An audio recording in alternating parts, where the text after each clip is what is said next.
नमस्कार दोस्तों, आपके अपने चैनल गनोदा में बहुत बहुत स्वागत है। मैं आपकी दोस्त होस्ट रुचि।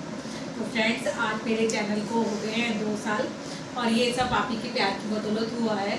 तो मैं आगे भी कोशिश करूँगी कि आपके लिए अच्छी अच्छी वीडियोस लेकर आऊँ और मतलब हमारा साथ इस तरह से ही बढ़ता रहे और हम इसी तरह से आगे बढ़ चलते रहें। फ्रेंड्स, आज मैं आपके लिए एक टॉपिक लेकर आई हूँ कि बहुत से पूछते हैं कि भगवान भोग लगाते हैं या नहीं, ये कैसे पता चलता है। तो उसके लिए मैं एक छोटी सी कहानी सुनाने जा रही हूँ।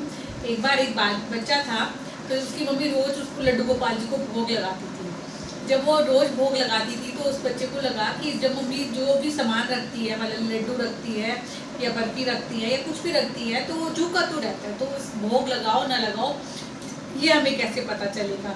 तो भगवान तो कुछ खाते ही नहीं है, वो तो जरा सा भी कमी होता है, तो मैं कैसे मान लूँ कि भगवान भोग लगाते हैं। कि ये तो सिर्फ आप वैसे ही करती हो, भगवान कुछ भी नहीं खाते, कोई ऐसे भी भोग नहीं लगाते। उसकी मम्मी ने उसे बहुत समझाया कि नहीं बेटा, ये श्रद्धा से भोग लगाते हैं, भगवान भाव से लगाते हैं। लेकिन वो बच्चा इस बात को नहीं समझ पाया।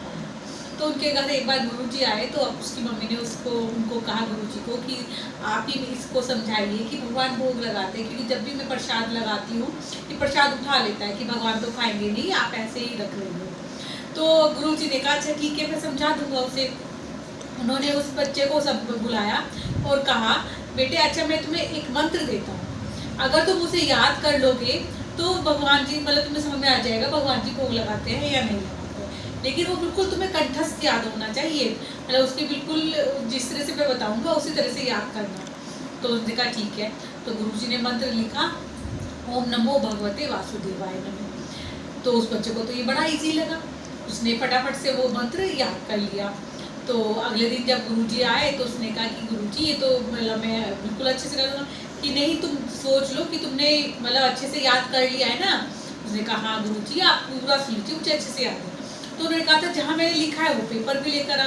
तो वो बच्चा वो पेपर लेके आया, तो उसने सुनाया ओम नमो भगवते वासुदेवाय नमः। गुरुजी ने कहा तुम तो झूठ बोल रहे हो, ये तुम्हें कैसे याद हो सकता है। उसने कहा नहीं गुरुजी, आप बताइए इसमें कोई कमी है। उसने कहा नहीं, बोल तो तुम सही रहे हो।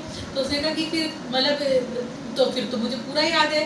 तो उसने कहा बेटे देखो, जब इस पेपर पे भी यही लिखा हुआ है ओम नमो भगवते वासुदेवाय, वो ही तुम्हारे दिमाग पर छप गया है। तो यानी कि तुम्हारे दिमाग पे भी लिखा गया है, लेकिन इस पेपर से एक भी बिंदु इधर से उधर नहीं हुआ। इसी तरह भगवान का क्या होता है, वो शारीरिक रूप से ना भोग लगाकर मानसिक रूप से लगाते हैं। जैसे तुम्हें मन से तुमने याद किया तो तुम्हें याद भी हो गया, लेकिन उस पेपर पर झुका तू रहा। इसी तरह से वो भोग तो झुका तू रहता है, लेकिन भगवान उस भोग को लगा चुके होते हैं, मन से खा चुके होते हैं। तो इसलिए जैसी आपकी श्रद्धा होगी ऐसे ही भगवान आपके प्रसाद का भोग लगाएंगे। तो फ्रेंड्स, यदि ये कहानी अच्छी लगे तो प्लीज़ इस वीडियो को लाइक ज़रूर करिए और मेरे चैनल को सब्सक्राइब करिए। Thank you so much.